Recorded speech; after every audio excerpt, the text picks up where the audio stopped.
Hello friends, எல்லோரும் எப்படி இருக்கீங்க? நான் உங்கள் விஜய். இன்றைக்கி உங்களுக்கு முருங்கைக்கீரை பொரியல். இது ரொம்ப ஹெல்தியான ஒரு ரெசிபி. முருங்கைக்கீரை அவ்வளோ நல்லது உடம்புக்கு.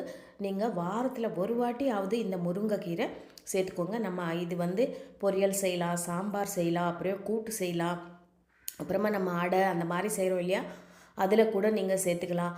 இந்த முருங்கைக்கீரை பொரியல் நம்ம எப்படி செய்யுதுன்னு பார்க்கலாம் வாங்க. முருங்கைக்கீரை கொஞ்சம் எலசாக இருக்கிற முருங்கைக்கீரை எடுத்துக்கோங்க.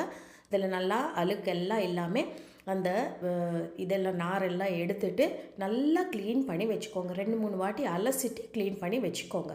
இப்போ கடாய் சூடு பண்ணிக்கோங்க. இதில் ஒரு 2 ஸ்பூன் எண்ணெய் விட்டுக்கோங்க. இதில் ஒரு 1/2 ஸ்பூன் கடுகு, 1/2 ஸ்பூன் ஜீரகம் போட்டுக்கோங்க. ஒரு 1/2 ஸ்பூன் உளுத்தம் பருப்பு, 1/2 ஸ்பூன் கடலைப்பருப்பு போட்டுக்கோங்க.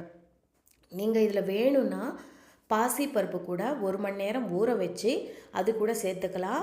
அது கூட ரொம்ப நல்லாயிருக்கும். நான் இன்றைக்கி வெறும் தாளித்து மட்டும் பண்ணியிருக்கேன். இப்போ இதில் ஒரு காஞ்ச மிளகா கிள்ளி போட்டுக்கோங்க. அப்புறமா பச்சை மிளகா ஒரு 2 பச்சை மிளகா கொஞ்சம் சின்ன சின்ன பீஸாக கட் பண்ணி வச்சுக்கோங்க. அப்படியே ஒரு 10 பல் பூண்டு நல்லா உரிச்சிட்டு இடித்து வச்சுக்கோங்க. இப்போ இதில் சேர்த்துடலாம். பூண்டு நிறைய சேர்த்தா தான் இந்த பொரியல் நல்லாயிருக்கும். முருங்கைக்கீரைக்குன்னு ஒரு தனி சுவை, ஒரு தனி ஸ்மெல் இருக்கும். அது நம்மளுக்கு ரொம்ப நல்லாயிருக்கும். இப்போ இதில் பூண்டு சேர்த்தோம் இல்லை, ரொம்ப நல்லாயிருக்கும் அந்த ஃப்ளேவர். இப்போ இதில் ஒரு பெரிய வெங்காயம் நல்லா சின்ன சின்ன பீஸாக கட் பண்ணி வச்சுருக்கேன். அது இதில் சேர்த்துட்டேன். இப்போது இது நல்லா ஃப்ரை பண்ணிக்கோங்க. வெங்காயம் கொஞ்சம் ஓரளவுக்கு நல்லா ஃப்ரை ஆகணும். ஃப்ரை ஆனதுக்கப்புறம் இதில் நம்ம என்ன பண்ணுறோன்னா, நம்ம முருங்கைக்கீரை ஏற்கனவே க்ளீன் பண்ணி வச்சுருக்கோம். நான் சொன்ன மாதிரி இந்த முருங்கைக்கீரை ரொம்ப முத்துன முருங்கைக்கீரை எடுத்துக்காதீங்க. இந்த மாதிரி எலசாக நல்லா இந்த மாதிரி இருக்கிற கீரை எடுத்துக்கோங்க. நல்லா 2-3 வாட்டி அலசிடுங்க. நாரெல்லாம் க்ளீனாக எடுத்துருங்க. அப்புறமா இதில் சேர்த்துக்கோங்க. முருங்கைக்கீரை நல்லா க்ளீன் பண்ணுறது ரொம்ப ரொம்ப இம்பார்ட்டண்ட்டு. இப்போ இதில் நம்ம சேர்த்துடலாம். முருங்கைக்கீரை வேகிறதுக்கு ரொம்ப நேரம் எடுக்காது. வெங்காயம் ஏற்கனவே ஒரு பாதி வேக்காடு வெந்துருச்சு. அதனால் நம்ம முருங்கைக்கீரை போட்டதுக்கப்புறம் இது ரொம்ப நேரம் எடுக்காது. நம்ம இது மிக்ஸ் பண்ணி விட்டுடலாம். இப்போ இதில் மஞ்சத்தூள் சேர்த்துக்கலாம்.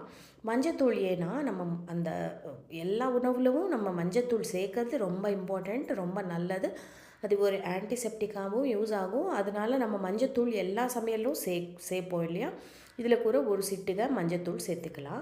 சேர்த்துட்டு மிக்ஸ் பண்ணிவிட்டு இது என்ன பண்ணணும்னா மூடி வச்சிடணும். மூடி வச்சுட்டு ஒரு 2-3 நிமிஷம், மேக்ஸிமம் 5 நிமிஷம் இது வெந்துடும். இது முருங்கைக்கீரை ரொம்ப நேரம் இது பண்ணால் கூட நல்லா இருக்காது, கசப்பு தன்மை வந்துடும். அதனால் நம்ம என்ன பண்ணுறோம், மஞ்சத்தூள் போட்டு நல்லா மிக்ஸ் பண்ணிடலாம். மிக்ஸ் பண்ணிவிட்டு மூடி வச்சுட்டு ஒரு 5 நிமிஷம் விட்டுடலாம்.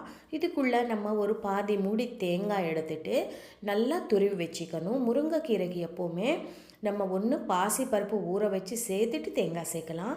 இல்லைன்னா நம்ம தேங்காய் நல்லா துருவி வச்சுட்டு நல்லா ஃப்ரெஷ்ஷான தேங்காய் எடுத்துக்கோங்க. ஒரு பாதி மூடி தேங்காய் நல்லா துருவி வச்சுக்கோங்க. இப்போ பாருங்கள், முருங்கைக்கீரை நல்லா வெந்துருச்சு, கலர் மாறிடுச்சு பாருங்கள். இப்போ இதுக்கு ருசிக்கேற்ப உப்பு சேர்த்துக்கோங்க. உப்பு எப்போவுமே லாஸ்ட்டில் சேர்த்துக்கோங்க, அப்போ தான் நல்லாயிருக்கும். நம்ம முதல்லவே சேர்த்தோன்னா கீரையில் தண்ணி விடும். அதனால் இன்னும் கொஞ்சம் எக்ஸ்ட்ரா நேரம் நம்ம வேக வைக்க வேண்டியதாக இருக்கும். அதனால் லாஸ்ட்டில் சேர்த்துக்கோங்க. இப்போ இதில் ஒரு பாதி மூடி தேங்காய் துருவி வச்சது போட்டுட்டு நல்லா மிக்ஸ் பண்ணிட்டோன்னா அருமையான முருங்கைக்கீரை பொரியல் ரெடி ஆகிடுச்சு.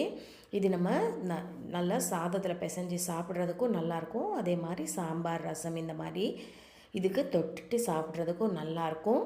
இல்லைனா இது நம்ம என்ன பண்ணலான்னா, இதிலவே கொஞ்சம் சாதமும் போட்டு கிளறி விட்டோன்னா முருங்கைக்கீரை சாதம் ரொம்ப நல்லாயிருக்கும். இதில் லாஸ்ட்டில் நம்ம கொஞ்சோண்டு கரம் மசாலா சேர்த்துக்கலாம், நல்லாயிருக்கும். கண்டிப்பாக ட்ரை பண்ணி பாருங்கள், எப்படி வந்ததுன்னு சொல்லுங்கள்.